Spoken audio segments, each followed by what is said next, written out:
Deci locuri de dormit. Și uite cum arată. Ok, asta nu pare că îți vine să te uiți la baie toată noaptea. Trece apa aia pe lângă tine, te ia și pe tine. Te trece, nu?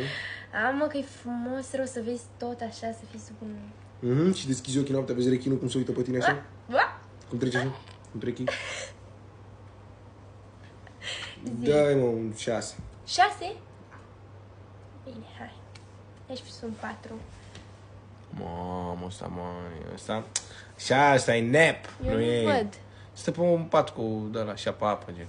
Asta e de nep, nu e de dormit toată noaptea. Păi zice să dorm toată noaptea. Toată noaptea? Da. 10-le să fugă cu el.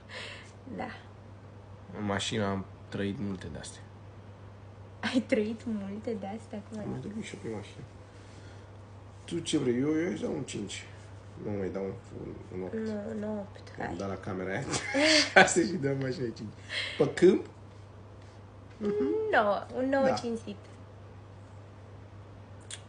N-am știut că vin și din astea. Deșteptare. 7. N-am știut, chiar n-am știut. Am crezut că sunt locuri. Mamă, și eu am dat la camera cu rechinul. Da. Vreau să fie mai frumoase, mă! Mamă, deci aia aparent era de 1, mă, și uite eu ce bășim pe mine. Îmi cer și eu scuze la camera aia cu rechin. O iau cu capul sus oricând e nevoie. Ce mă, sarcofagul lui Tutankamun, ce e ăsta? Arba N-am după el. știut. Ah! De ce vă Nu știu, da, uite și tu ce a dat. Da, Numai, n-am știut. a dat numai urât justiția, să mor eu dacă n-a dat numai urât. N-am știut. Bă! Aoleu, ce-mi cer eu scuze la salt. N-am știut, chiar n-am știut, îți jur, eu am salvat ăsta și am crezut că sunt locuri frumoase de dormit. Și la pișchirie.